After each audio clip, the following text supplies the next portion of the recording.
Hello, and welcome to My Story Weaves Our Story.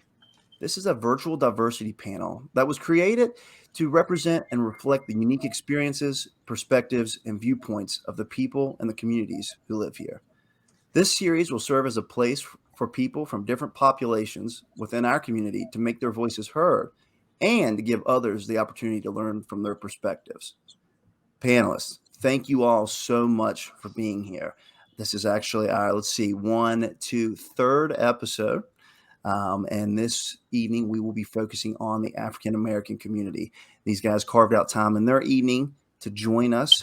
We are super glad they are here. To start things off, I'm going to introduce myself. I'm Ryan, and I work for the Northwestern Prevention Collaborative, or NPC. And I am the community liaison, which basically means I get to wear a lot of different hats. Hosting a podcast, for example, planning events, working within our schools, anything that gets our youth and adults to a happier, healthier place, which makes our community a happier, healthier place. So joining me and hosting this virtual diversity panel, I will let her introduce herself. Miss Tina.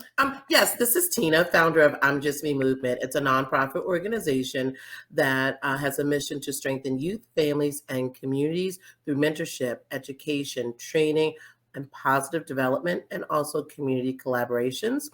I am the executive director, and my role is helping break down barriers that prevent people from reaching the best versions of who they are. And without further ado, I'd love to hear from our panelists.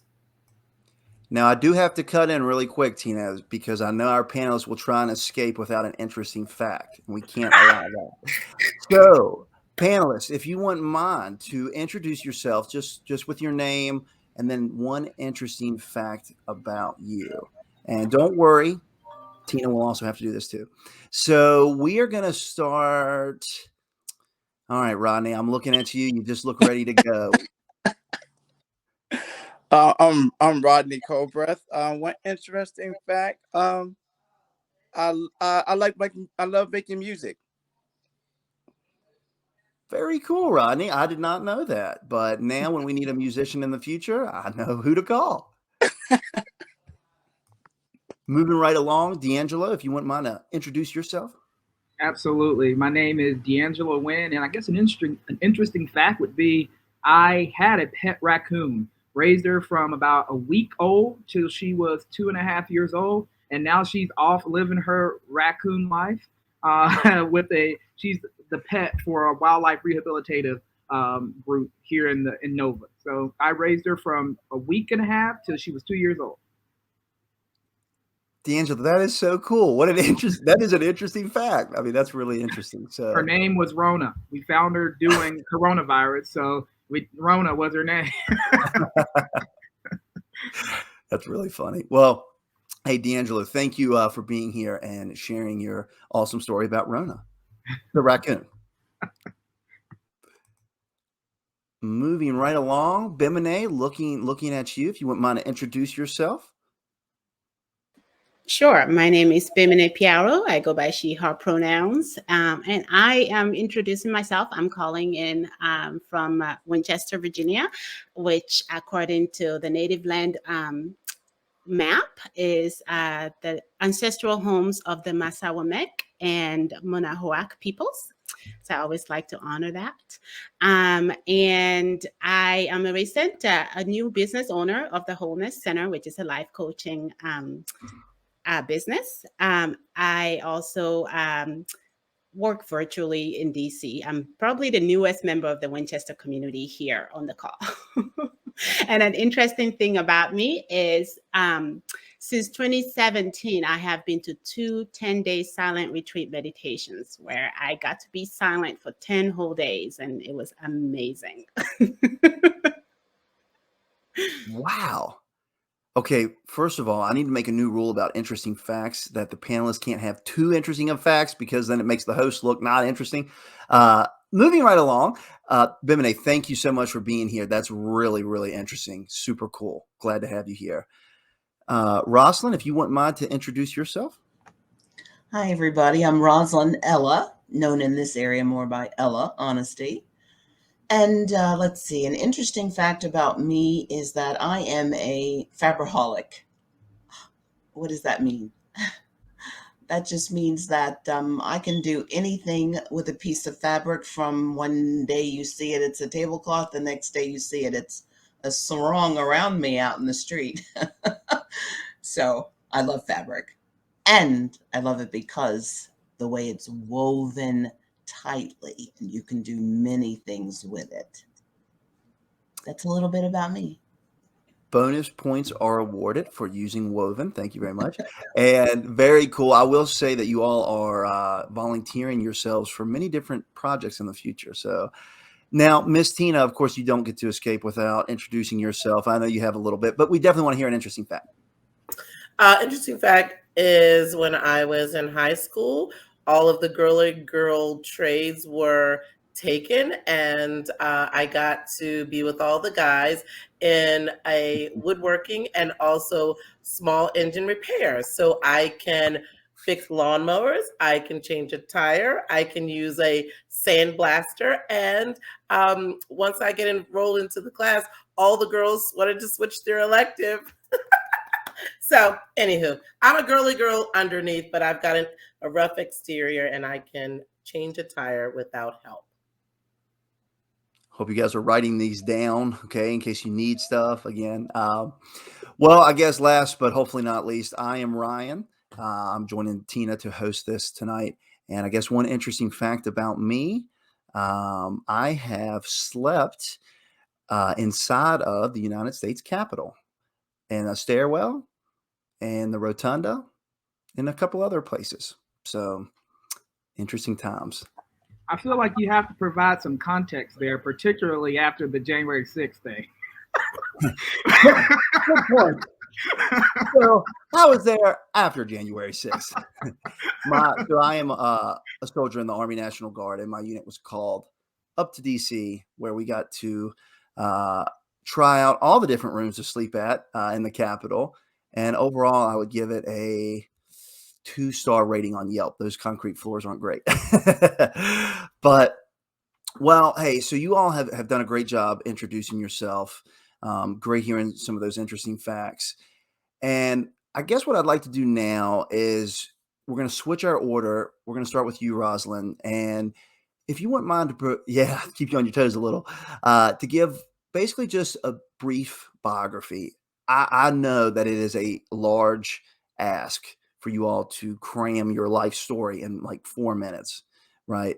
But just taking that time to give us a snapshot, share some of your experiences, and again, tell the story that weaves our story. So, Rosalind, I would love to hear from you, your journey, how you got here, please.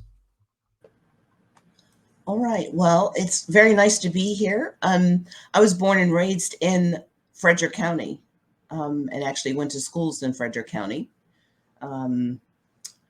Graduated from James Wood, yay Colonels, in 75. So I may be the oldest one on the panel, but in any event, I guess the most important thing that I would tell anybody about me that I realize I was shown it very early on is that I've always been an advocate, even being the middle of 5 children. And I realize now that I said, that's not fair and that's not right a whole lot. So needless to say, I find myself now in a place in my life that I truly am calling a real spiritual journey. I've been walking in my in the knowing of my purpose for almost 4 years now, and the Holy Spirit told me that I'm to tell them who they are, and so I'm all about encouraging, uplifting, edifying, finding out what makes a person tick and being able to bring that out of them and position them to know that they are royalty, because we're all in our humanity, in my belief, born from the King of Kings. And so we don't have to pretend to be what Hollywood says we are, with, you know, princesses and all of that. We already are. And so it's important for young people to know that first, that they're more spirit, which is eternal, than we are in our humanity, which, you know, dies away. Let's see. What else can I tell you about me? I am really enamored with understanding where I came from, my heritage, my background, my lineage, because I don't believe that God makes any mistakes. And that the other thing, that we're all woven in the same cloth, is that we are all each other's beloved. And when we can find our way to each other, a lot of our ills will be taken care of in this country.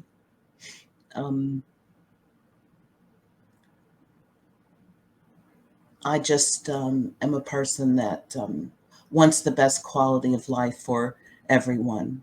And I work toward trying to always be aware that what I am giving out is what I want, so that that's what comes back to me.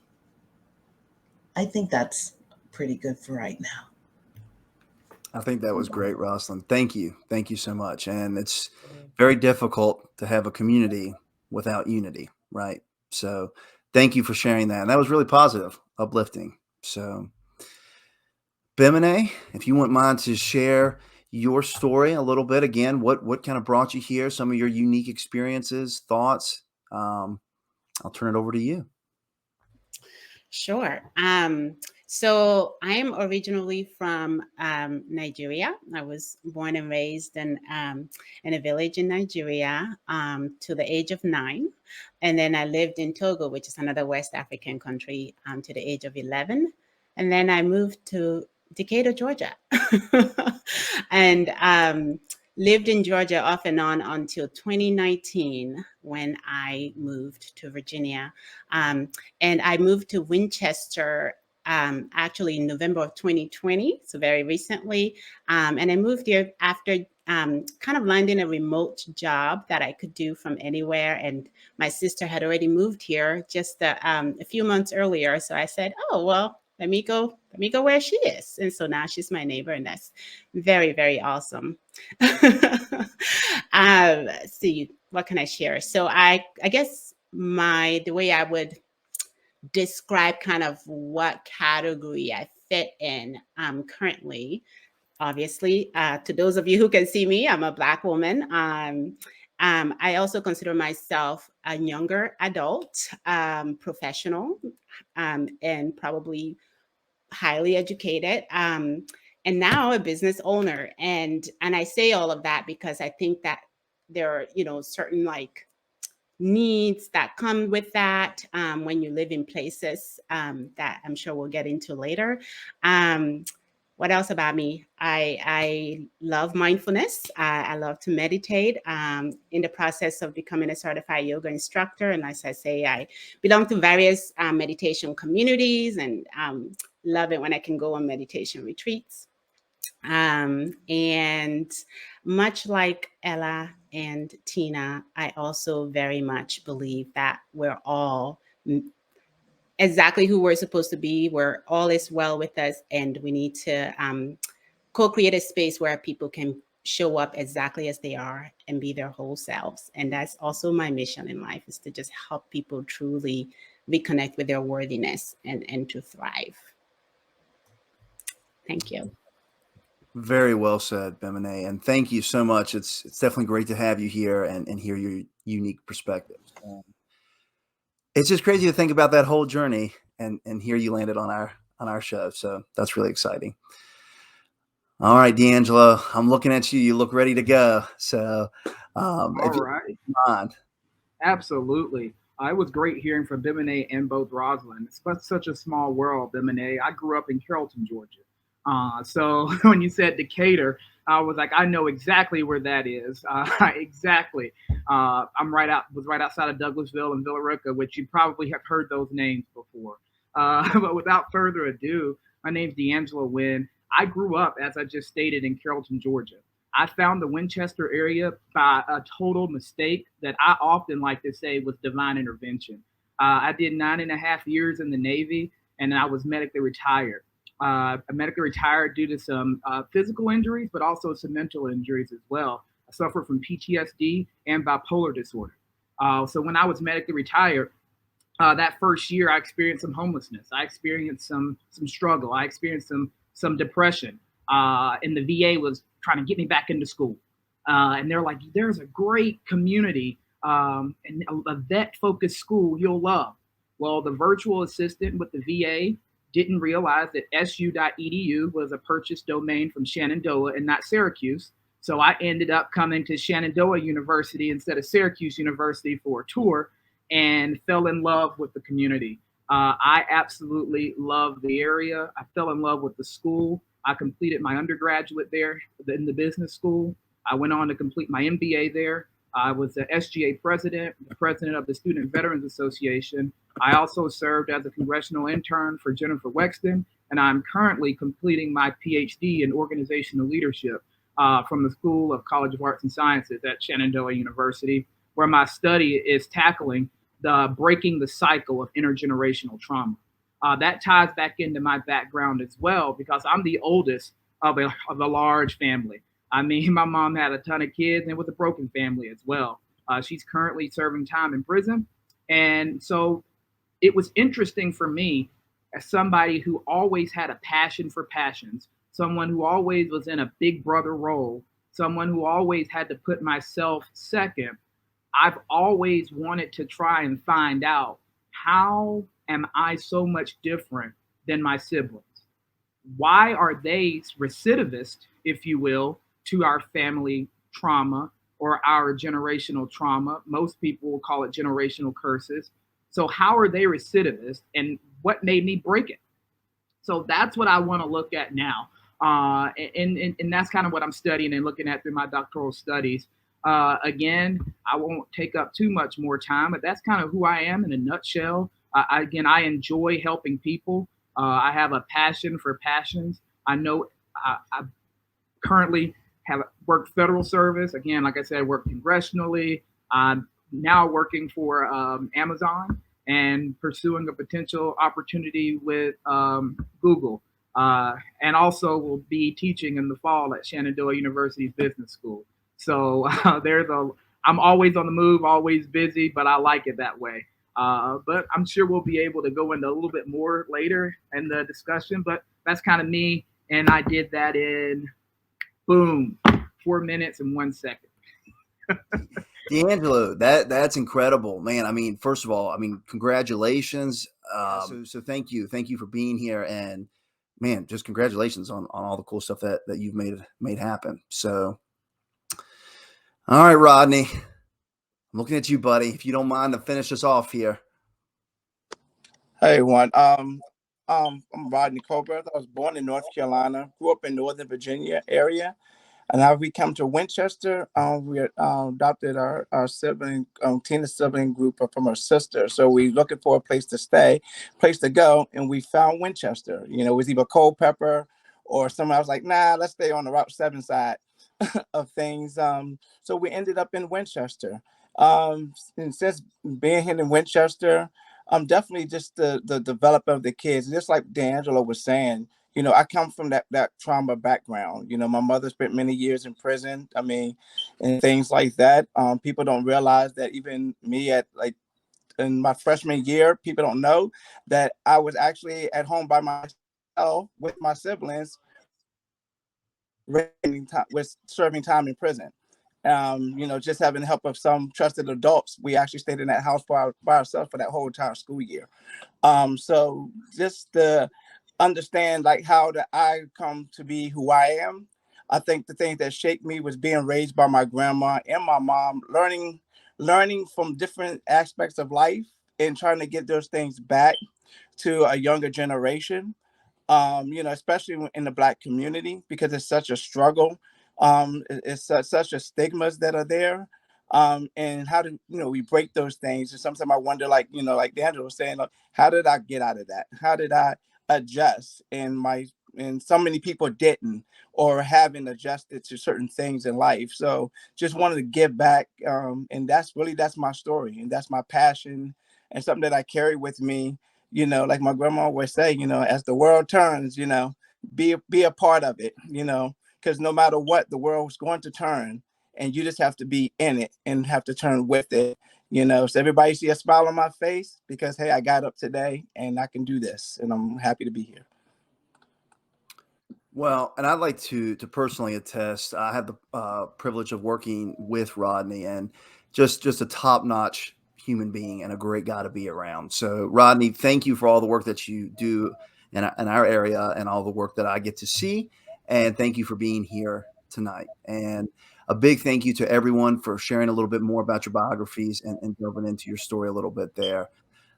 So I am going to turn things over now to Tina, and I think she has a question to pose to the panelists. Yes, yes. I have two questions, but before I jump into that, I want to thank each of you for joining us today, for being vulnerable and exposing. And I think this is how we do get to a shift and change, people understanding our stories, our uniqueness, our struggles, but also our contributions. So thank you so much for joining us tonight. So I'm going to do a combo question. My question is, what is the biggest misconception about our community? And how do we begin to improve this misconception? I'll start with Bemine. If you would, share with us, what are the misconceptions that are out there, and how do we reach some sort of improvement in clearing some of those things up? Well, I will not speak for Winchester or Shenandoah, as I'm very, very new. And I know that there are those of you on here who will speak more knowledgeably about that. But I would say one very easy misconception that is had about the Black community in particular. And I'm saying that with recognition that everybody I'm seeing in front of me is at least some part Black, is that somehow there is just a one Black community, or there's just a one way that Black people present. And what I loved in listening to all the stories here, and why I made a point of sharing kind of my origin, is that there are so many different communities within the Black community, right? Like, I consider myself Black. I am also African, right? So I think that is something that I really love, and you're already doing something to combat now, is bringing people together to tell their unique stories so that we can see how we're all really individuals, period, and a community. So I'll stop there for now. Thank you. Well said. Well said.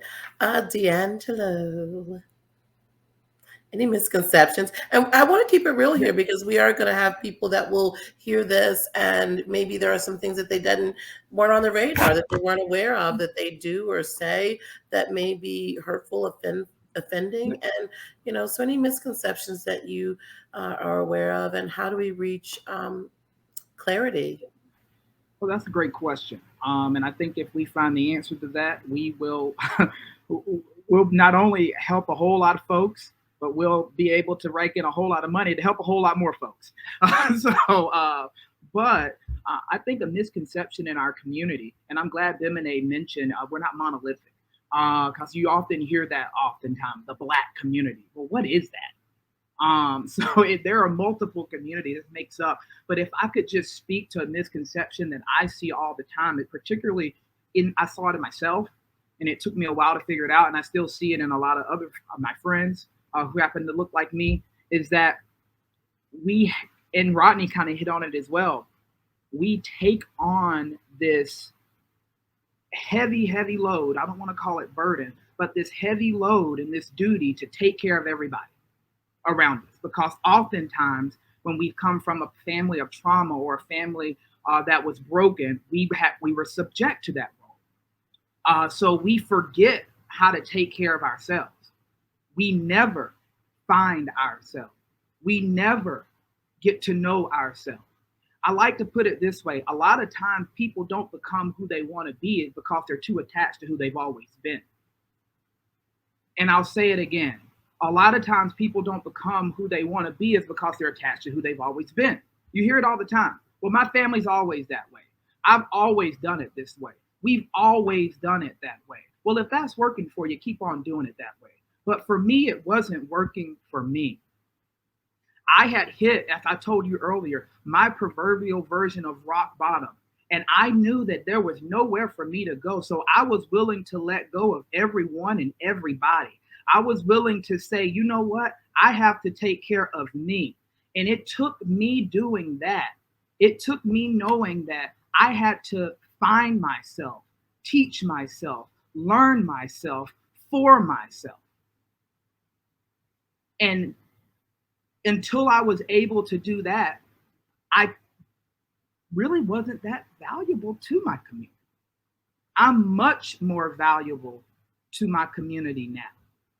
I'm much more valuable to my family now because I was willing to not only let them go, but I was willing to let them go in order to find me. And so we have that misconception that we always try to bring everybody through that door. We're trying to take everybody with us. You're trying to carry everybody. You're trying to be Rescue 911. The door is for you to go through. The door is for you. Take that time, go through that door, find yourself, teach yourself, learn yourself, know yourself, and then open up doors for others. So I really want to be able to talk or like to highlight that misconception because our community, we're mamas, we're dads. You hear it all the time. That's Mama Tina.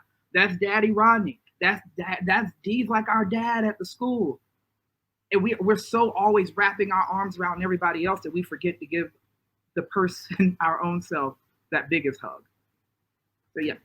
Yes, that was a lot to digest, and I totally agree with both of the statements, both from you and M&A.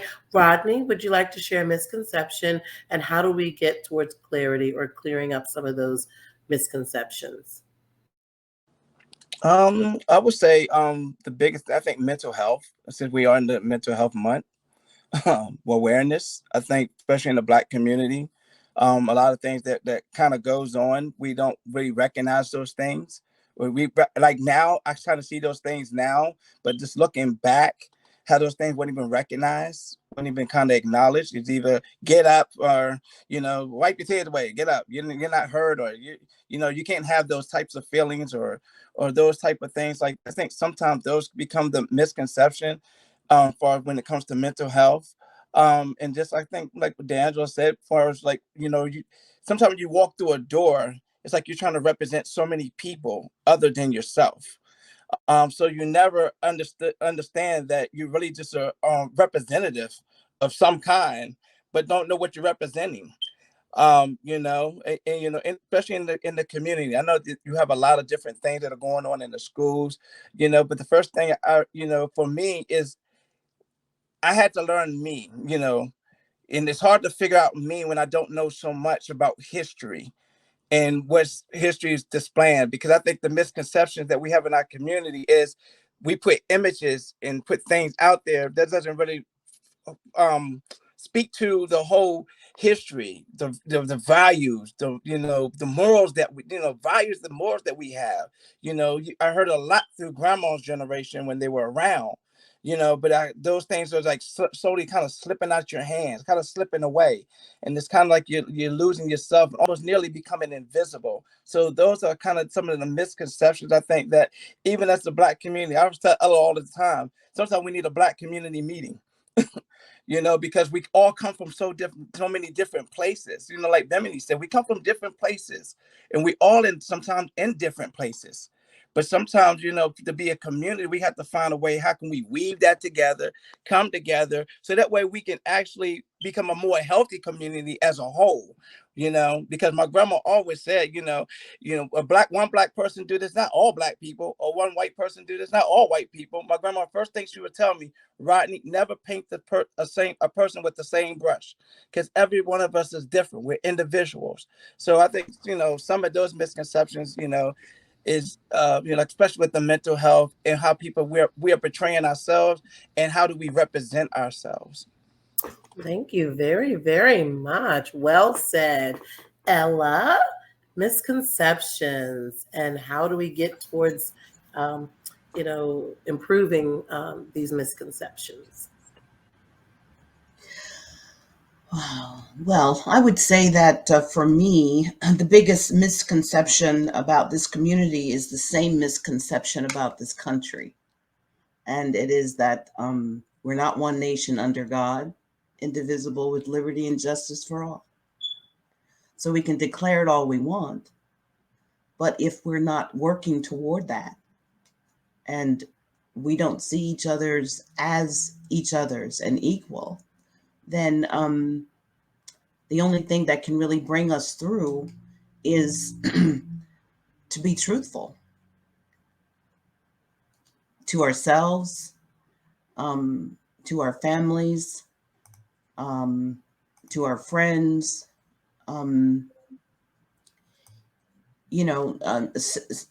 proclaim your rarity. You don't need to be compared. So I would say, don't listen to who they tell you are, because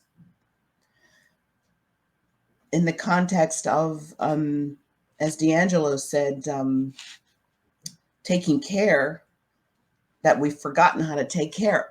I'm not sure that we were ever taught how to take care, except if you maybe were an older child and then you had to take care of the younger siblings.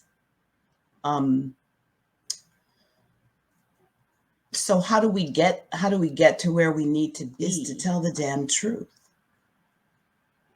And in doing so, you really elevate yourself to the intellectual that you want people to think you are, because what's coming out of your mouth, and it's like cognitive dissonance, right? You're saying one thing, you're doing something totally different, and it never aligns. And young people can see that. And even in my generation, it was, don't do as I do, do as I say.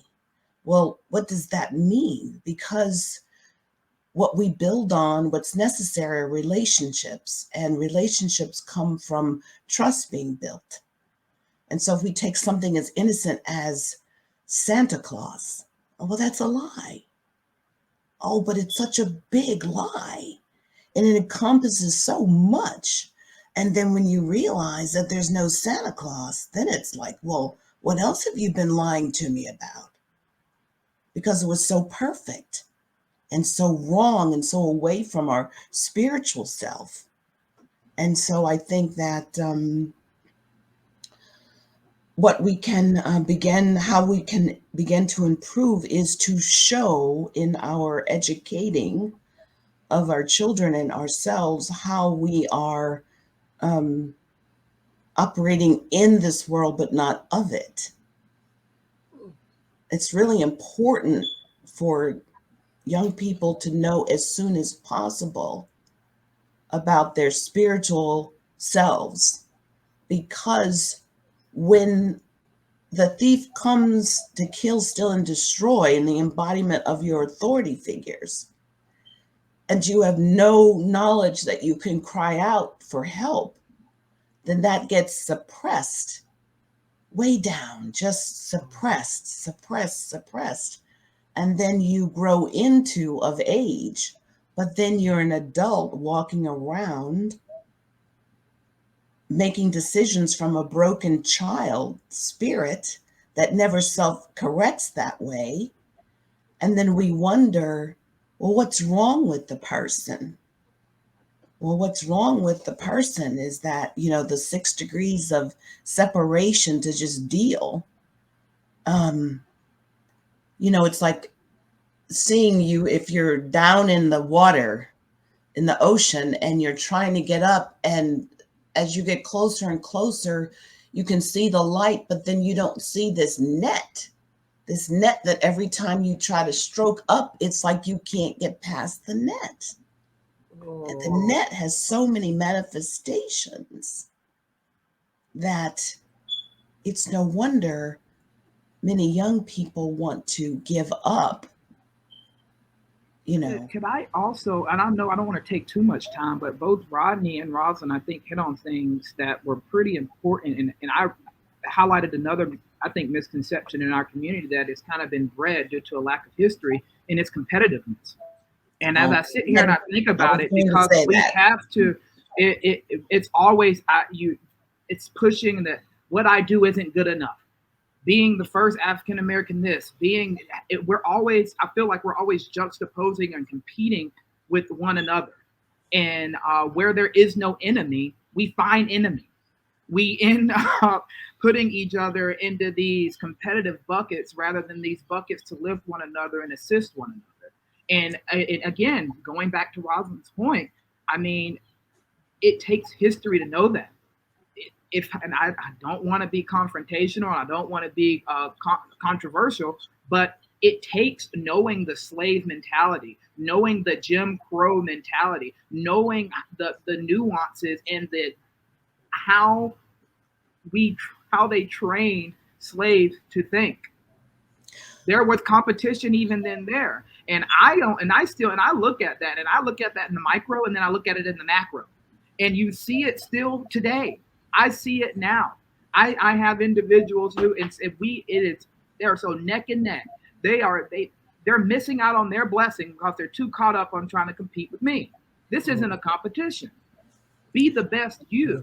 So again, I'll stop there. But that was just out hearing you talk, Rosalind, and then putting that against Rodney's. I was like, I'm finding some commonality here and drawing a common theme. And I could just underscore competition. I mean, we can turn on the TV right now, and I guarantee you they're putting somebody up against the next one.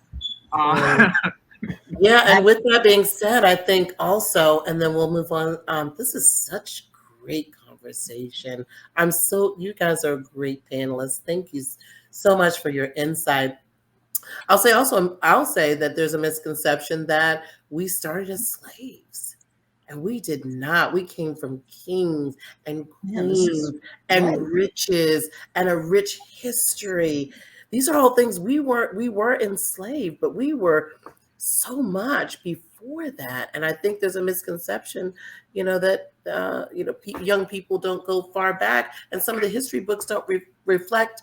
Like Ella says, tell the damn truth. With that being said, Ryan, we're going to move on to the next question. Thank you all for your insight. With that also being said, just one thing I wanted to point out, because I heard it a couple different times and I couldn't agree more. And just wanting to point out the whole purpose of this panel, like you all spoke to, it's very unfair to say, here's Ryan. He represents all podcast hosts ever, right? Of course not. That's craziness. And so this whole panel, and as we move forward, it's so interesting and it's so great to sit here and hear the rich diversity within each community.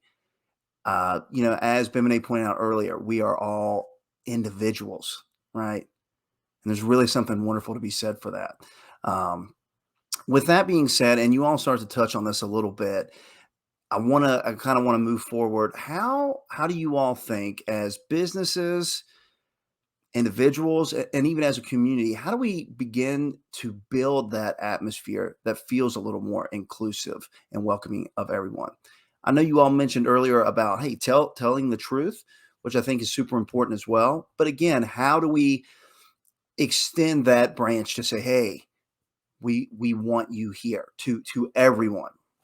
So we are going to start with, let's see, this is always interesting picking who will go first. So Bimini, you did such a great job going first last time that you just knew we were looking at you. So Bimini, I will let you go first to tell us a little bit more about ways that we can make our community businesses a little more inclusive. No, I love going first because once I'm done, I can really listen to everybody share and learn so much. So I'm like, oh, good. I get to say the easy thing first, and everybody has to think a little bit harder. So I will say, as a, earlier 30-ish person, Something that I think is common across all communities, especially if you didn't always grow up in a small town, even if you did, is, and I think it's also true for Black people, is like just the need for things to do, right? The needs for activities, the need for that feel good and fun and like something you want to do. That's the one way of being inclusive. It's like, what are the options for things that people can do to relax and enjoy themselves? And there are things I'm always excited. That is, I would say, one of the things that has surprised me to learn about Winchester is like, within my first few months here, I discovered that someone started Splendid Circle, which is like a group of women coming together, having conversations, learning things they didn't teach you in health class about women's bodies and healing. And it was so wonderful. Tina pointing me towards the Thursday salsa dance and classes at Bar 81, and all those little things make a difference. But I think something that is maybe like I miss as a Black person living in a small town, is that in all those places, oftentimes, except for the salsa, when I go, I'm the lone person of color, period, and definitely the only Black person. And I think that there's a psychological safety that comes in being in a place where you see other people that looks like you, that wear something similar to what you do, that speak in a way that just kind of makes you, it makes you feel like, oh, okay, I'm home, before anything else. And without that, there's just this extra work to make oneself comfortable in spaces. So, all the Black folks out there, where are ya? Where do you hang out? Because I want to come hang out. So that would be just an amazing thing to kind of see more of. It's just intentional community space and activities meant to bring people of various groups together to commune. I love that, Bimini. Thank you so much for sharing. And a lot of times we talk about meeting people, where they are and putting on events that people want to see. And we run into this across like every medium. And I think a lot of times when we're talking about the youth, we're so guilty of this, right? We're like, hey, let's get these 6 adults in a room and they're all going to come up with these ideas that kids will think is fun, without ever speaking to any youth or having the youth in for that conversation, right? So I love what you said about being intentional with events and activities so that they're designed in a way that does encourage everyone to come out, commune, and be together. So Bimini, it's a great idea. And I wrote that one down, just so you know. Deangelo, moving right along. Well, I'm going to take this a little differently. I have a few ideas, but again, I'm so kind of stuck in my research of breaking the intergenerational trauma cycle that I really miss opportunities for us to be raw with one another. I miss opportunity, and we grew up with those opportunities in churches. And that's a great place. It really is. I happen to grow away from church a little bit because, again, hurt people, and there are a lot of hurt people in churches. So I end up getting a little hurt, but I believe in a way, and I'm thinking about this question, I'm looking at it from the window and the lens of helping a community heal, helping a community talk about the tough things, then helping us get it. And by being involved that way, then I can start bringing in some of the more activities. But I really miss opportunities for us to just, and I say us, again, not monolithically, but for the community at large, to be able to have a space that feels like a safe space. Come in and have a tough conversation. Come in and be able to talk about the things that you don't talk about because Big Mama said we don't talk about when Uncle touched you.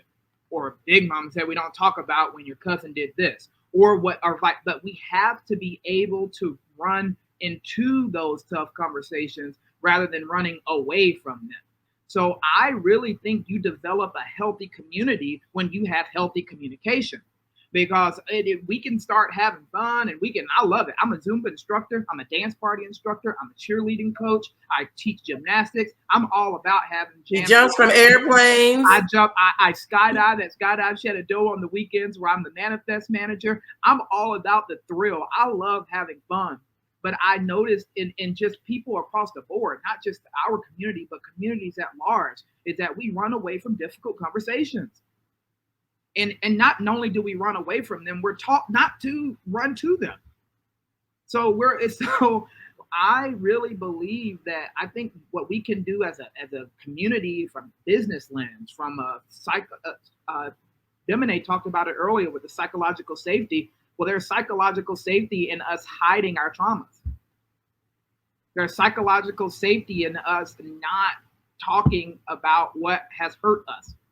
And I said it at the top, and it's a definition of, insanity. If you doing something over and over and expecting a different result, we do that. So if we want to become something different, we got to do it a little different. We got to look at it from a different lens. So I think what I would really like to see is an opportunity, how that looks, what it looks like. Still thinking about that, don't really know. But that's why we have diversity of thought, but an opportunity and a space for us to be able to come together, talk about these things, be there for people where it matters, when it matters, with what matters. And then I think we have a launching pad, but we won't be able to go, I don't think, forward until we can address the things that hold us back. And again, finding yourself, learning yourself, knowing yourself. And when you do that, you're much more valuable to yourself and then your community. Deangelo, that was really great. Thank you so much. I think that's an exceptional, top-notch point. And, one of the things, again, that we're attempting in this panel, like you said, again, is to have that open and honest conversation.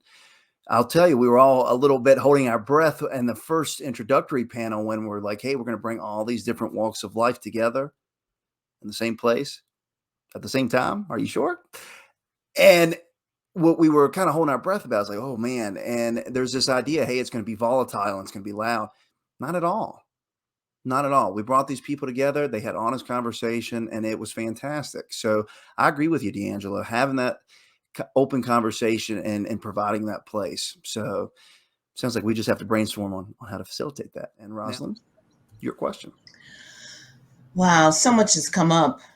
So many points, so many things rolling around in my head. But I must say that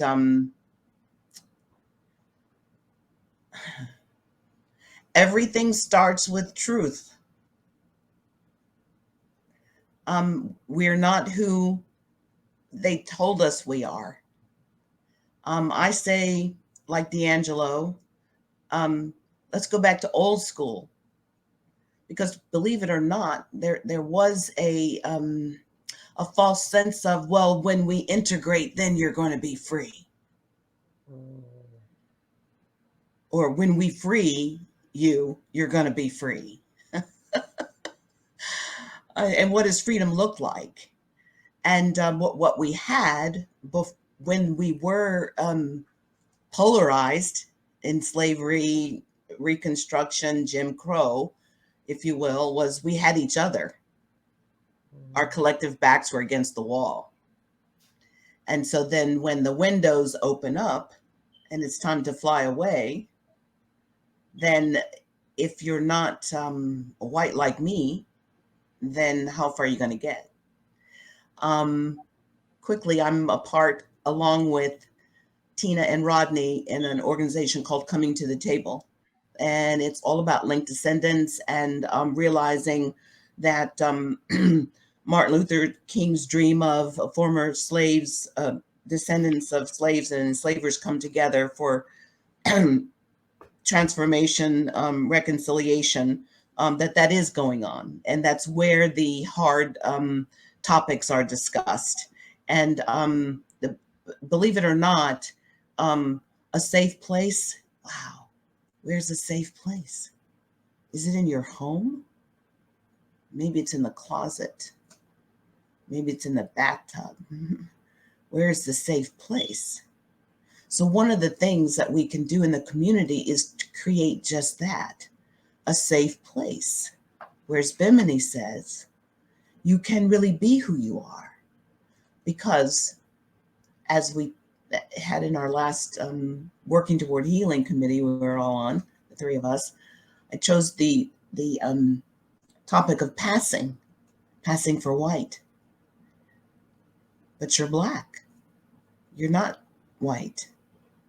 But how could things be so bad that you would actually think that would be a good decision for you? And so it goes that mixed races, that's not a new thing. That bullying is not a new thing. It happened within our own families, right?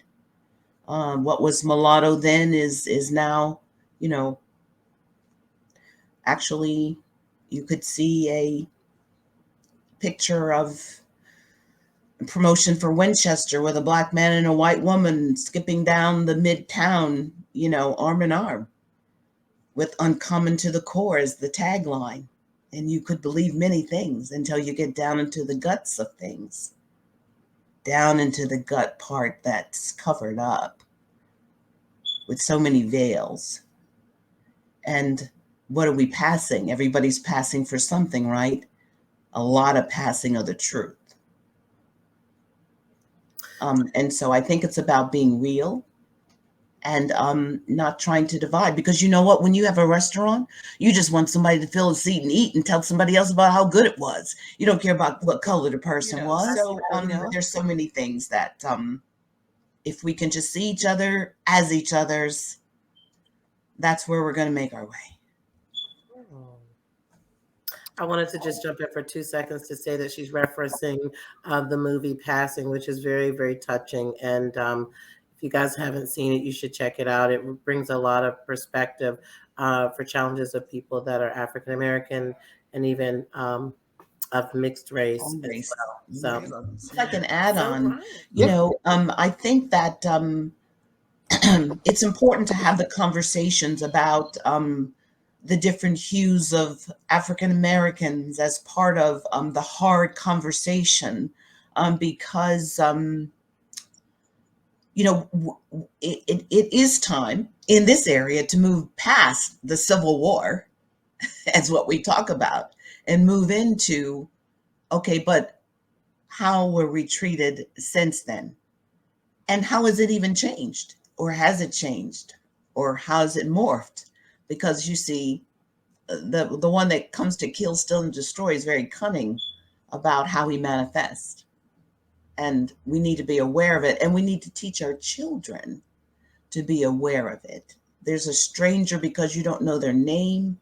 And there's also a stranger because there's a spirit that looks wonderful and is enticing, but not meant for you. Rosalind, thank you for your addition. I really appreciate that. Talking about improving relations between all of the groups within our community.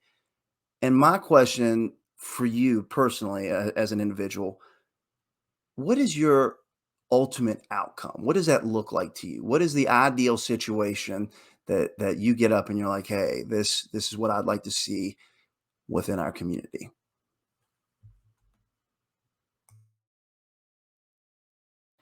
Wow. See, and I really want to hear everybody's answer to that. Oh, man. Okay. Well, so speaking as an individual, so I just, first of all, I agree with everything that has been said, everything that Deangelo said. And I do know that, you know, there are folks doing stuff in the community to bring unity. Ella invited me to her coming to the tables, not to, I hope she'll reference that. So I hope I haven't, okay, she'll go into details. And I think that the idea there is to provide some connection and healing. And I think that's so powerful because it is a space to have those vulnerable conversations. But as an individual, I think ultimately the goal is to be able to go anywhere and just be me and not have to carry on all these other identities that people put on me. I feel like that is probably like the biggest win that I have managed for myself since 2020, is to kind of let go of all this external like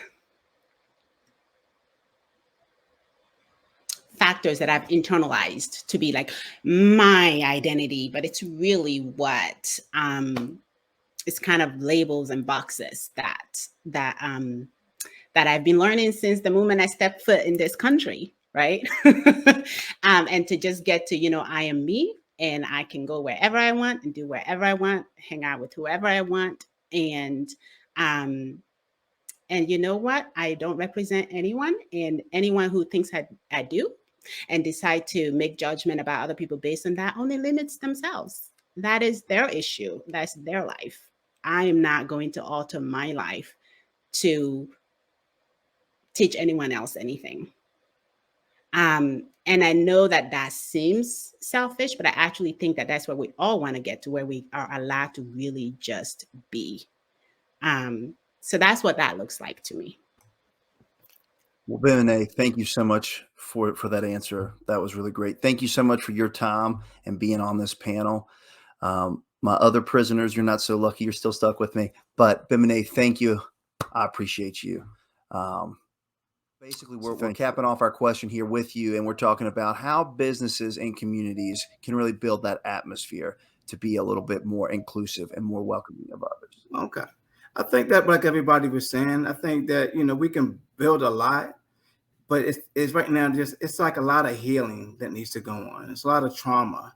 It's a lot of things that are happening that I think that these barriers are kind of keeping us not moving forward. And not moving forward, we can really enjoy what community is as a whole, because there's so many different things that we're underlining, that we're dealing with, and things like that. And I think even with businesses and things like that, I mean, more educational thing, more about businesses out there in the forefront, that people know there's Black businesses and how Black businesses can get started, and entrepreneurships and programs and resources, things that can help build that in our communities. Because like I said, people have these ideas and things that we want to do, but sometimes that trauma gets in the way of the things that we're trying to do. And keeps I kind of find myself as a lucky one when there's so many who have ideas and great ideas, but they're got their time, they're in prison or somewhere, or didn't make it out to really fully understand how could we be in a community together and build that and bring that together. But like I said, it just takes a lot of, if you want to build business, we want to build that and have strong communities and build strong communities, we have to start helping how we build strong unity within our community. And that starts with our children. That starts with our young people. Starts by taking care of our elders. It takes a whole village, like they used to say, to maintain that a community is going to grow, and that is going to grow in a way that is you can't trample over it. That garden forever going to be, and that garden's going to be taken care of.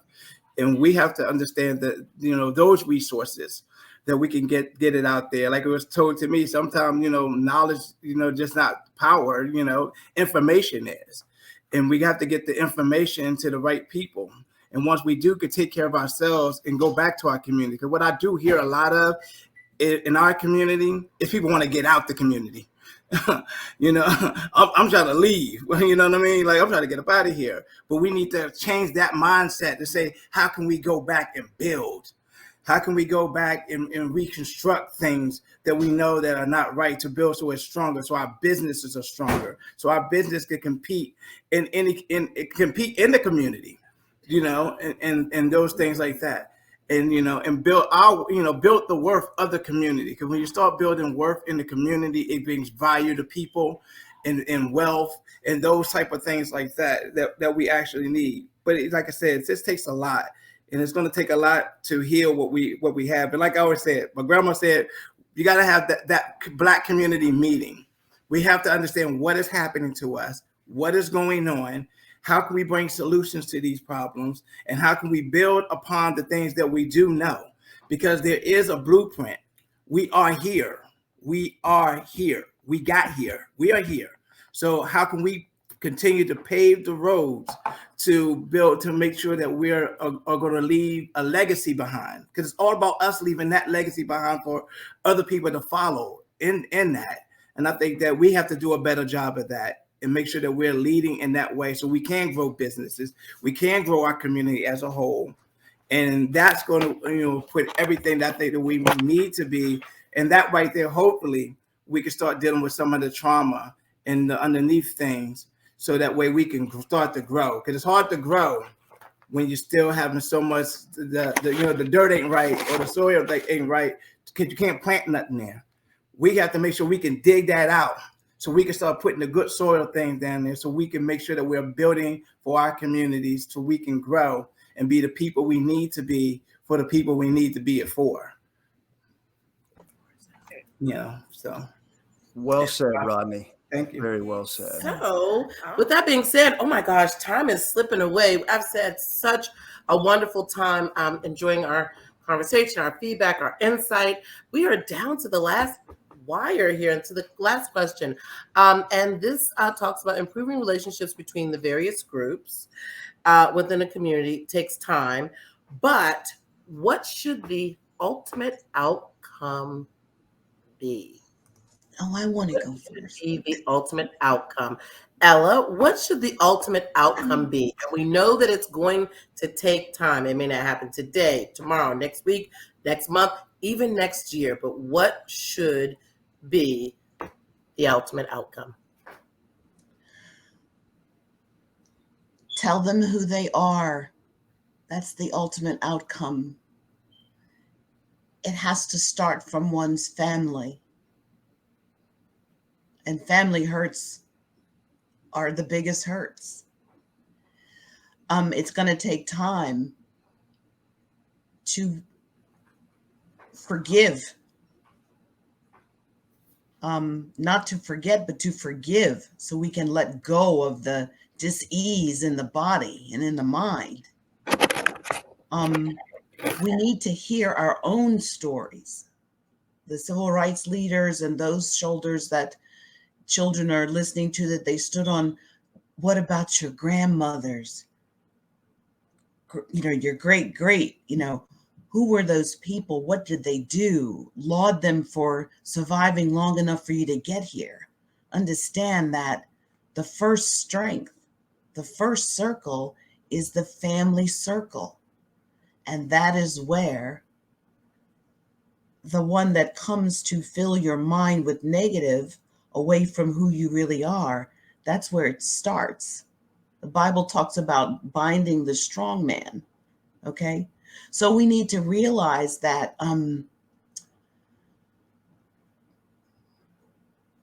there is trauma that nobody wants to talk about.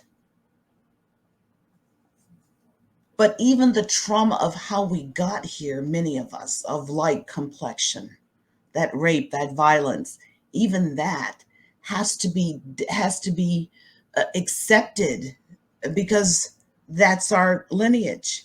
That's how we came. God made no mistake, right? Really, he made no mistake. So to go back, wouldn't it be interesting? This just came. So this is from the Holy Spirit. What if we, as African Americans, actually were made to realize that our assignment were the very, quote, European descendants that we came from? That's who we're supposed to unite with, that linked descendant. And so that's how there's so much being hidden and don't want to tell that historical truth, because that's where the unity is really going to lie. Yeah, historical trauma is that's another topic. We're getting in deep. The historical trauma and racial truth and reconciliation is family. That's what I meant for the point to be, that where we start, the difficult conversations are often in our own family. Rodney, would you want to weigh in here? You as an individual, Rodney, what does this ultimate outcome in your community look like? I mean, I like to see us come more together, figure things out in a way that we come with some solutions, and ourselves. It's not going to be overnight, but some things that we can talk about, real conversation, real dialogue, things that will move us in the right direction. Because at the end of the day, it's just not just about me as an individual. At the same time, it's about my community. And I want my community to do better. Who doesn't want to think of their community to want to do better? Who don't want to cheer on their community and cheer on the hope of that, and not just not just the dreams of that? Because sometimes you can dream, like I kind of heard people say, you can dream, but what you want to become. Because you can dream all day long. Like, we can have these dreams all day long of doing something, but what do we want to become? All right, Deangelo. Deangelo, it's your time, man. If you wouldn't mind to finish us off. And again, we're thinking of that ultimate outcome for our community that, again, like we said, it doesn't happen overnight. It's not an overnight fix. But what does Deangelo, what would he like to see as the ultimate outcome? Well, that's a loaded question. It's a great question, and I think it's a difficult one. But I'll start out, and I don't want to be too long, but I want to start out by saying social media has ruined an entire generation's expectations of relationships, work, and everything in between. It has made perfect appear normal. Therefore, good has become disposable, if you think about it that way. So I think that we have to, a perfect outcome. We keep talking about this circle, and that's great, this perfect circle, and I'm for that too. But we have to have a circle of friends who are able to talk about investments in the community, talk about business ideas, talk about personal growth, instead of a current community that I'm a part of, and I hear it all the time, where we find commonality in gossip. We find, and I'm just giving it to us real. It'll so much easier I can go to my barbershop, I can go over to my aunt's house, I can go over to my cousin's, and it is so much easier for us to have a conversation about what old girl did on Facebook in her live, rather than the investments in the community or the business ideas. So, so I think that's kind of a pie in the sky, but also it's an ideal as well. But I also, I give I say my students, but I give my mentees some advice, and I tell this to them. I tell them, don't attach yourself to a person, a place, a company, an organization, a project. Attach yourself to a mission. Therefore, attach yourself to a purpose only. And then and only then is how you operate in power and in peace. So how can oftentimes we don't know how to practice our passion with purpose, because we don't know what our passion is. We don't know what our purpose is, because we're so attached to things that aren't. So to me, some collection of what I just said is the idea of perfection, and that I think we get down the road. But yeah, that's my answer. I know it was kind of a political answer, but I think that was great. I'll just chime in, and then we are gonna close this out. Wow, this has been fully loaded. I love these panelists. I will say that mindset. I think it starts with the mindset change. Yeah. A mindset change is I think a first start. Where we are making improvements every day. We're showing up as the best persons that we can with what we have, with the tools that we have. And it's okay not to be resilient and fight and be resilient and get down and be resilient and get down. And self-care is important. And sometimes we don't talk about that in our communities because it's a sign of weakness. So talking about self-care and being resilient too, because we are a resilient people, but we can practice self-care without a notion of being weak. So I'm thinking in terms of a start would be a mindset shift to thriving and not merely surviving. So Take it away, Ryan. Oh, I can see Ella's hand up. Yeah, absolutely. I just would like to piggyback on what you just said, the mindset. I just finished reading a book that's, I understand now, is 47 years old. It was written the year I graduated from high school. It's by a man named Og Mandino. And the book is called The Greatest Miracle in the World. And that is what God wants us to know. Our Creator wants us to know that we are His greatest miracle in the world. And you're right, Deangelo, you don't need to attach yourself to anyone. The misconception is that you know what your purpose is. And it needs to be cultivated just like the right kind of soil for a plant. And so, yeah, I just wanted to say, you are on a bad day. Know that you're the greatest miracle in the world. Thanks. Well, gang, I have to tell you all, first of all, thank you all so much for your unique perspectives, your insights, your commentary. I always feel so fortunate and lucky to be able to sit in this spot. This is truly the best seat in the house. I get to glean so much knowledge. And one of the things that I just heard over and over again is this idea of coming together and, speaking and communicating and bridging that gap. And I like to think that each of us, we do have our individual stories, and they're so different. And it's so interesting hearing them and hearing what brought us here. But I guess it's more interesting to hear how your all's individual stories have come together to bring you here to weave our story together tonight. So I really appreciate you all being here. Thank you all for your time. Thank you all to our listeners who have tuned in, to any of our viewers who are watching this. Just want to encourage everyone to check out our website, nwprevention.org. We're also on Facebook, Instagram, and Twitter. Regularly posting new content. You can find out about our upcoming episodes that we have coming out, plus all of the great things that are going on in our community and some of the new activities and events that we'll be brainstorming now after the great information we received tonight. So thank you all again. And Tina, I want to thank you for hosting alongside me. Always love working with you and always love hosting with you. Absolutely. Thank you, Ryan. You're the best host. Other than me. No, joking. Panelists, thank you all again so much for your time, and I hope you all have a wonderful rest of your night. Thank you. Thank It was you. very nice.